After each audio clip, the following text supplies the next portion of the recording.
Let's hear from AD. Curious how you go to bed tonight, like your mindset, thinking about one win away from a championship. How do you just try to stay focused on the game at hand, the task at hand? What's your mindset? Try to keep the same routine. I mean, try to change nothing. Obviously, this is an important game for us. Important game for the Heat. But we try to go out there and do the same thing we've been doing to win 3 games. My focus is the same. Try to stick to the same routine. Watching the movie before bed. Go to sleep. Wake up and just kind of do the same thing that got me here. That got our team here. So you can't really put too much pressure on yourself. Start overthinking and start overdoing things that you just because it's a closeout game. But we know the importance of this game from both sides, and just, we're gonna have fun with it. Allison? Dave McMenamin? AD, you guys are 4-0 wearing the Black Mamba uniforms. Obviously, you've spoken several times about the feeling that you get wearing it and wanting to honor his legacy. A closeout game is a difficult enough challenge as it is.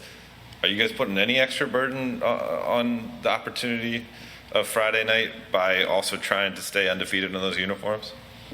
If we come out and do what we're supposed to do, then we can remain undefeated.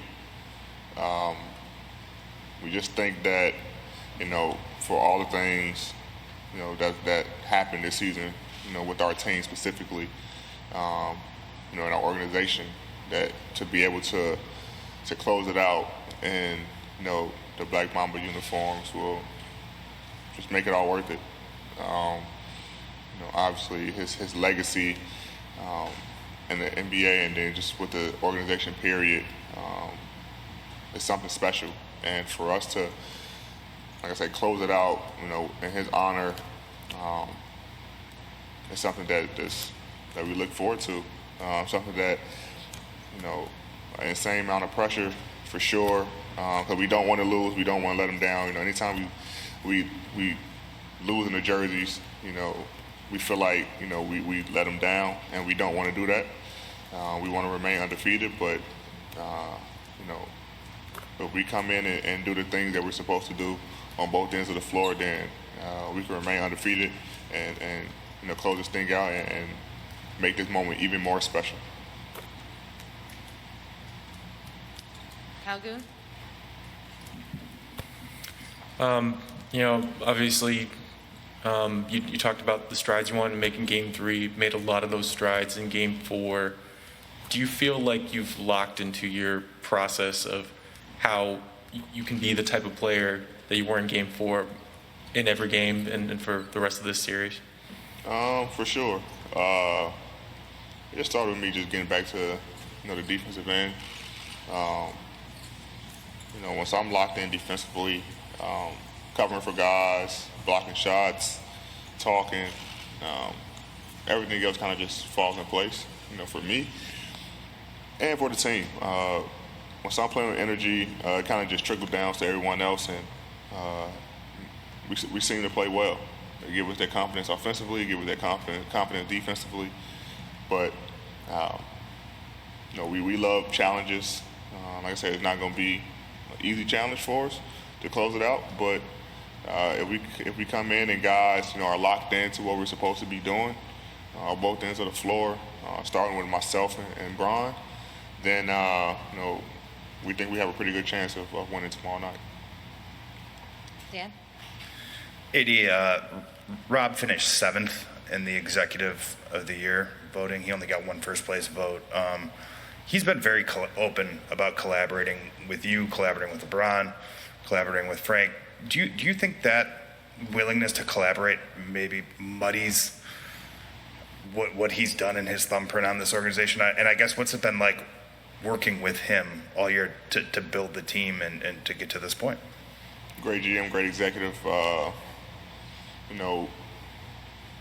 Maybe, but I know and the entire organization know the work he's put in to put this team together. to build this team to compete for a championship and to be one win away. I know those awards don't matter to him. Championships do. And, you know, we put ourselves in a position, he put our team in a position to be able to be one win away. And, you know, once we, finish our jobs and do what we're supposed to do, then I don't think no one's going to care about Executive of the Year. But his willingness to talk to me and Bron and Coach Vogel about decisions and whatever else that we talk about. He includes us in a ton of things, and I think that's what a GM and an executive should do. Include his top two guys and include his head coach. And if that doesn't get him that award, then so be it. But and it would just make it even more special to win it. Now that I know, he came in seventh, got one first place vote. That kind of just been a thing this year, with myself with Defensive Player of the Year, Bron with MVP, now Rob with Executive of the Year. But if we able to win one more game, then no one cares about those other awards. We all be champions. All right, we'll send it back to you, Will, for last couple. Thank you.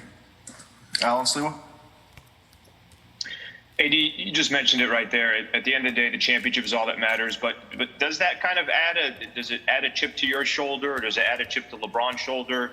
If some of those individual awards you guys don't get, does that almost in a sense help to go and strive for that ultimate championship, which I know you guys are doing anyways, but does it add an extra element to it?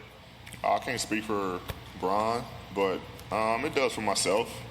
Especially on the defensive end. I feel like I put a lot of work on the defensive end, being able to guard multiple positions and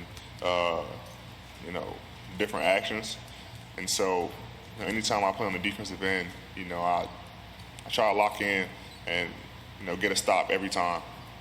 But like you said, those, individual awards obviously have meaning. You never want to take away from those. But at the same time, the ultimate goal for every team is to win a championship. And, people can talk about winning MVPs and things like that, but I think you get remembered most by winning championships, being a champion. And I think that, if we're able to close this thing out, then, that's what people remember. I don't think people are going to remember, individual awards as much as they remember championships. And, that's our mindset, just to go out there and win. All right, take one more for you. Melissa Rowland? Hey, D. LeBron talked about how Game 4 was one of the most important games of his career. I'm curious, after 10 NBA Finals, why do you think it was that significant to him, and what's the significance of all of this right now to you? I don't know why it was his most important game or why it was significant to him. But for me, I want to win my first title. I want to win my first ring. So he's been there several times. He told me that it was a must-win game. Game 4 was, and told our team. And all you can do is trust a guy that's been in that situation 10 times.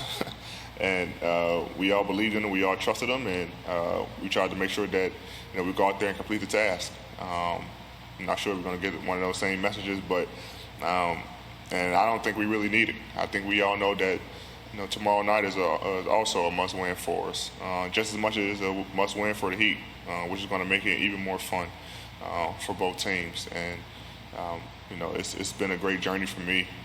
It's been great battling with these guys night in, night out, every other day. From regular season to being in the bubble, just being with these guys and this coaching staff and competing and learning, and figuring out ways that we can be better. So my journey's been great. This definitely means a lot to me. But as far as why Game 4 was the biggest playoff game of LeBron's career, we haven't talked about it, so I really don't know. Thank you. Thanks, everyone. Thanks, AD.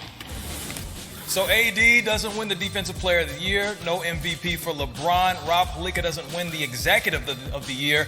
The Lakers with some more additional motivation. We hear from the rest of the Lakers.